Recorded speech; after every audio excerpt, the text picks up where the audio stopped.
fannoon hundeesse tokkummaan dhiigaan argame. Dirree hafuuraa keessatti mormiin jiru barbaadame. Abdii borii tunkutaa'e cabaan dhidhiibduu dhabeera. Sababii tokkummaan dhiibeef gara Waaqayyoo gadeera. Jaalala fannoon hundeesse tokkummaan dhiigaan argame. Dirree hafuuraa keessatti mormiin jiru barbaadame. Abdii borii tunkutaa'e cabaan dhidhiibduu dhabeera. Sababii tokkummaan dhiibeef gara Waaqayyoo gadeera.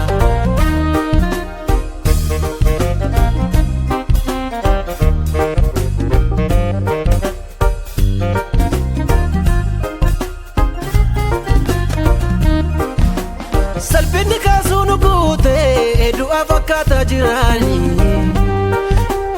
Iddoonni nu dhaabe dhiifne nurraa fagaatee dhugaani. Leeyyoon baay'atee mul'atu dhaloonni qullaa ta'eera. Balaan namoota mudatu hammisa ol kaafameera. Salphinni kaasuu nu guute du'a fakkaataa jiraani.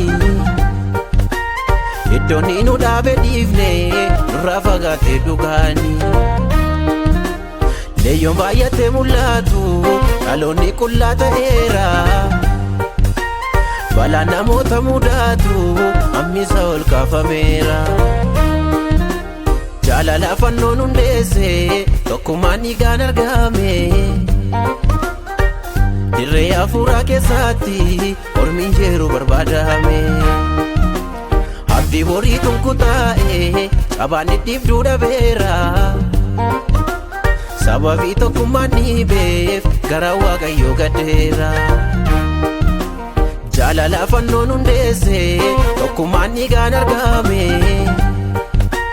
Dirree hafuuraa keessatti mormiin jiru barbaadame. Abdii borii tunkutaa'e cabaan dhidhiibduu dhabeera. Sababii tokkummaan dhiibeef gara Waaqayyoo gadeera.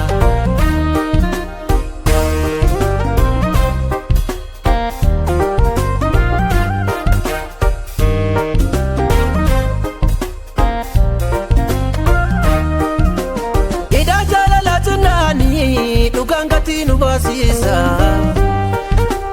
Biyya tokkummaan hin jirre maaltu gooftaa gammachiisa.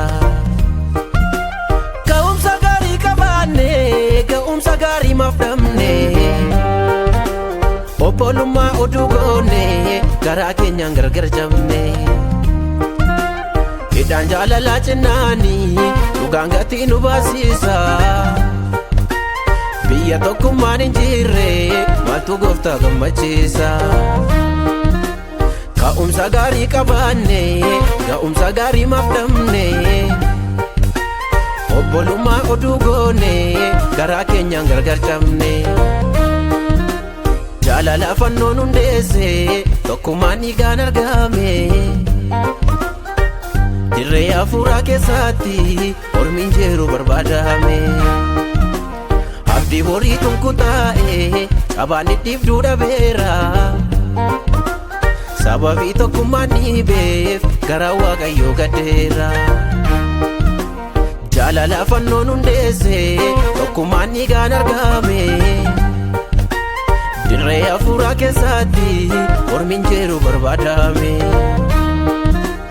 Abdii borii tunkutaa'e cabaan dhidhiibduu dhabeera. Sababii tokkummaan dhiibeef gara Waaqayyoo gadeera.